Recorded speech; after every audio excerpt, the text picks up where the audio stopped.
പ്രിയമുള്ള സീറോ മലബാർ സഭ വിശ്വാസികളെ, ഇന്ന് 19/6/2025 ഇന്നേ ദിവസം സീറോ മലബാർ സഭയോടൊപ്പമുള്ള വിശ്വാസികൾ തങ്ങളുടെ സഭാ നേതൃത്വത്തിൻ്റെ നിസ്സംഗതയ്ക്കും നിസ്സഹായതയ്ക്കും ഉത്തരവാദിത്വ ബോധമില്ലായ്മയ്ക്കുമെതിരെ രാവിലെ 6 മണി മുതൽ സഭയുടെ ആസ്ഥാനമായ സീറോ മലബാർ സഭയുടെ ആസ്ഥാനമായ സെൻറ് തോമസ് മൗണ്ടിലും അങ്കമാലി എറണാകുളം അതിരൂപതയുടെ ആസ്ഥാനമായ ബ്രോഡ്വേയിലെ അരമനയിലും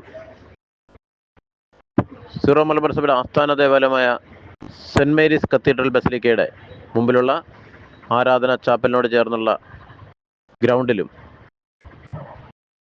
പ്രതിഷേധവുമായി വിശ്വാസികൾ ഒരുമിച്ച് കൂടിയപ്പോൾ സീറോ മലബാർ സഭയുടെ അനൗദ്യോഗികമായ ഒരു മീറ്റിംഗ് ഇന്ന് നടക്കുകയുണ്ടായി. ഉത്തരവാദിത്വമില്ലാതെ അധാർമികമായ രീതിയിൽ വൈദിക സമിതി വിളിക്കുകയും അതിൽ ചില പൊട്ട തീരുമാനങ്ങൾ എടുക്കുകയും പാഷണ്ഡതയ്ക്കും സഭാവിരുദ്ധതയ്ക്കും സഭാദ്രോഹത്തിനും കൂട്ടുനിൽക്കുന്ന മേജർ ആർച്ച് ബിഷപ്പും അദ്ദേഹത്തിൻ്റെ വികാരിയായ പാമ്പ്ളാനിയും ചേർന്ന് എന്തോ തട്ടിക്കൂട്ട് നാടകം ഇന്ന് അണിയറയിൽ സജീവമാക്കിയിട്ടുണ്ടെന്ന് അറിയുന്നു. 5:30 മണി ആയപ്പോഴാണ് വിശ്വാസികൾ അറിയുന്നത് മീറ്റിംഗ് തീർന്നു, എല്ലാവരും പിരിഞ്ഞുപോയി. പക്ഷേ ഇവർ പത്രസമ്മേളനം നടത്തിയിട്ടില്ല, എന്തൊക്കെയോ ദുരൂഹതകളുള്ള തീരുമാനങ്ങൾ എടുത്തതായിട്ട് അറിയുന്നു. എങ്കിലും സഭയോടൊപ്പമുള്ള വിശ്വാസികൾ പിരിഞ്ഞു പോകാൻ തയ്യാറല്ല. മണവാളൻ എന്ന മുൻ വൈദികനെ സഭ ശിക്ഷിച്ച് സഭയുടെ കോടതി പുറത്താക്കണമെന്ന് മേജർ ആർച്ച് ബിഷപ്പിനും അദ്ദേഹത്തിൻ്റെ വികാരിക്ക് നിർദ്ദേശം കൊടുത്തിട്ടും അതൊക്കെ അവഗണിച്ചുകൊണ്ട് അദ്ദേഹത്തെ അവിടെ തന്നെ കുടിയിരുത്തുന്ന ഈ സീറോ മലബാർ സഭാ നേതൃത്വത്തിൻ്റെ ഉത്തരവാദിത്വമില്ലായ്മയെ, ഇവരെ നേതൃത്വത്തെ ഒന്നടങ്കം പുറത്താക്കണമെന്നും ഈ മണവാളനെ ബസിലിക്കയിൽ നിന്നും മാറ്റി ഇവിടെ സമാധാന അന്തരീക്ഷം സൃഷ്ടിക്കണമെന്നും ആവശ്യപ്പെട്ടുകൊണ്ടാണ് വിശ്വാസികൾ ഇവിടെ തുടരുന്നത്. ഈ സമര യാത്രയ്ക്ക് അവസാനമുണ്ടാകില്ല. വിജയത്തിലെത്തുന്നവരെ പൂർണ്ണ വർദ്ധിത വീര്യത്തോടെ അത്യധികം സന്തോഷത്തോടെയും പ്രാർത്ഥനയോടും കൂടി ഈ സമര പരമ്പര മുമ്പോട്ട് തന്നെ നീങ്ങും. പ്രിയ മാർത്തോമാ നസ്രാണി സഹോദരങ്ങളെ, നിങ്ങൾ എല്ലാവർക്കും പരിശുദ്ധ കുർബാനയുടെ തിരുനാളിൻ്റെ ആശംസകൾ. ഇന്നത്തെ ദീപിക പത്രത്തിൽ ഒരു വാർത്ത കണ്ടു. ജനാഭിമുഖമായി കുർബാന അർപ്പിക്കുന്ന അമേരിക്കയിലെ ഡെട്രോയിറ്റ് അതിരൂപതയിൽ 4 പള്ളികളിൽ പരമ്പരാഗത വിശുദ്ധ കുർബാനയ്ക്കായി അനുമതി നൽകി അവിടുത്തെ അതിരൂപത ആർച്ച് ബിഷപ്പ് പ്രഖ്യാപനം നടത്തി. പരമ്പരാഗതമായ കുർബാന അർപ്പണത്തിൽ കൂടുതലായി ആത്മീയ അനുഭവം ഉണ്ടാകുന്നതായി അതിരൂപതയിലെ നിരവധി വിശ്വാസികൾ അഭിപ്രായപ്പെട്ട സാഹചര്യത്തിൽ പരിശുദ്ധ സിംഹാസനത്തിന്റെ മാനദണ്ഡങ്ങൾക്ക് അനുസൃതമായാണ് ഇത് തുടരുവാൻ അനുവദിക്കണമെന്നാണ് ആർച്ച് ബിഷപ്പ് പറഞ്ഞിരിക്കുന്നത്. അങ്ങനെ അവർ പൗരാണികതയിലേക്കും പാരമ്പര്യത്തിലേക്കും മടങ്ങുവാൻ മാർപ്പാപ്പ ആഹ്വാനം ചെയ്യുന്നു. നേരെ മറിച്ച് ഇവിടെ എറണാകുളം അങ്കമാലി അതിരൂപതയിൽ നമ്മുടെ പൗരസ്ത്യ പാരമ്പര്യത്തിലേക്കും പൈതൃകത്തിലേക്കും മടങ്ങിപ്പോവുക എന്ന് പരിശുദ്ധ പിതാവ് പലവട്ടം ആഹ്വാനം ചെയ്തിട്ടും അതിനോട് മറുതലിച്ച് നിൽക്കുന്ന ഒരു പറ്റം ധിക്കാരികളായ വൈദികരെയാണ് നമ്മൾ കാണുന്നത്.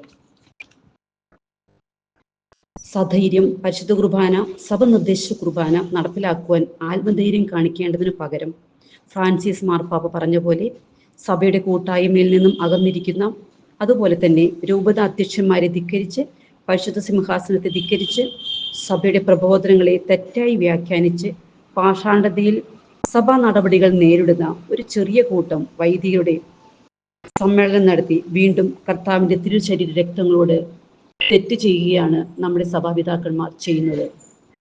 ഒരേ ബലിപീഠത്തിൽ സഭയുടെ പരിശുദ്ധ കുർബാനയും ആഭിചാര കുർബാനയും ചൊല്ലി കർത്താവിൻ്റെ ബലിപീഠത്തിൻ്റെ പരിശുദ്ധിയെ ചോദ്യം ചെയ്യാൻ കൂട്ടുനിൽക്കുന്ന സഭാ നേതൃത്വത്തെ ഓർത്ത് ഞങ്ങൾ വിശ്വാസികൾ, പ്രത്യേകിച്ച് അമ്മമാർ, ദുഃഖിക്കുന്നു.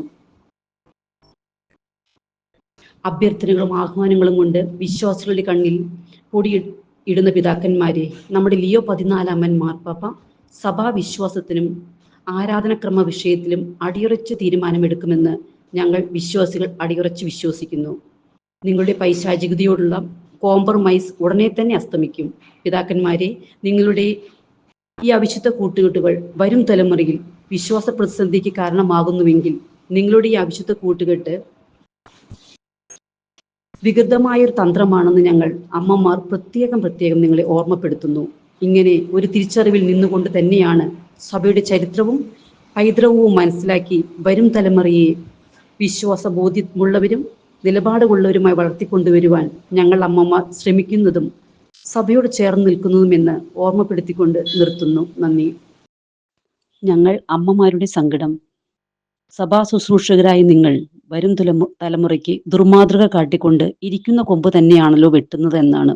അതോടൊപ്പം ഞങ്ങളുടെ മക്കൾക്ക് മാതൃക ആവേണ്ട നിങ്ങൾ വിശ്വാസ ജീവിതത്തിൽ നിന്നും അവരെ ദൂരേക്ക് അകറ്റുകയാണല്ലോ എന്ന ചിന്തയിലാണ് ഞങ്ങളുള്ളത്. പരിശുദ്ധാത്മാവ് നിങ്ങളുടെ കണ്ണുകളെ തുറപ്പിക്കട്ടെ. നിങ്ങൾക്ക് ലഭിച്ചിരിക്കുന്ന വിളിയുടെ മാഹാത്മ്യം മനസ്സിലാക്കി ഉത്തരവാദിത്തങ്ങൾ അതിന്റെ പൂർണ്ണതയിൽ നിർവഹിക്കുവാനുള്ള ആത്മധൈര്യവും വെളിച്ചവും സർവശക്തനായ ദൈവം നിങ്ങൾക്ക് നൽകട്ടെ എന്ന് പ്രാർത്ഥിക്കുന്നു.